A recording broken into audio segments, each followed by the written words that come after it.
হচ্ছে যিনি দল ছেড়েছেন তাকে জিজ্ঞাসা করলে পাওয়া যাবে। এখন আরাবিল ইসলাম ভার্সেস খয়রুল ইসলাম। নৌশাদ সিদ্দিকের দল আইএসএফ থেকে পথ ছাড়লেন একজন বড় নেতা। কেন তিনি পথ ছাড়লেন? বর্তমান সরকার বিজেপি সরকার আসার পরে আইএসএফের বাজার কিন্তু এখন খুব ভালো, রমরমিয়ে চলছে, মিলেমিশে ভালোই চলছে।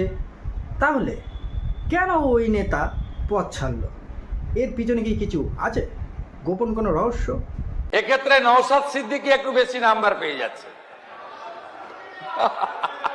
চলুন নৌশাদ সিদ্দিকী কি বলছে এই বিষয় নিয়ে আপনাদের একটু দেখিয়ে দেই। আমি একটা উদাহরণ দিয়ে এই কথাটা শেষ করব।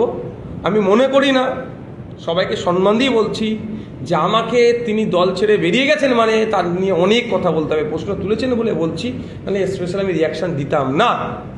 এতটুকু বলবো, আমরা জানি গ্রামে শহরে আমরাও দেখেছি যে কিছু পশু জন্তু আছে, পশু আছে, প্রাণী আছে, তারা নোংরাতে মুখ লাগায়।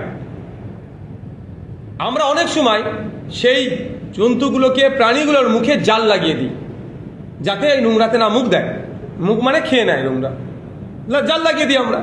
কিন্তু দেখবেন যদি ছেড়ে দিই, আবার জাল লাগিয়ে ছেড়ে দিই, ও খেতে না পারলেও ওখানে গিয়ে মুখ গুজে।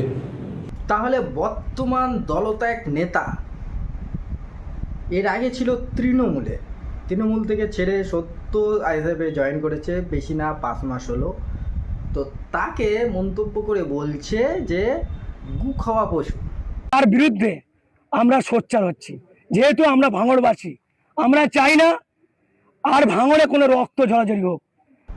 তবে হ্যাঁ, এটা কিন্তু বাস্তব যে আপনার কাছে যতদিন থাকবে, আপনার কথা যতদিন শুনবে, আপনার কথা শুনে যতদিন চলবে, সে আপনার কাছে ততদিনই ভালো। এইদিকে আইএসএফ দলের অন্য আরেক নেতা, সে কি বলছে চলুন আপনাদেরকে একটু শুনিয়ে দেই। তারা প্রত্যেক জায়গায় কাউকে বাড়ি ভাঙচুর করেছে, কাউকে বাড়ি ছাড়া করেছে, কোথাও গাড়ি ভাঙা, কারোর দোকানে লুটপাট করা, কারোর দোকান ভাঙচুর করা, কারোর দোকানে তালা মারা, কারোর কে ধরে নিয়ে মারধর করে জরিমানা করা।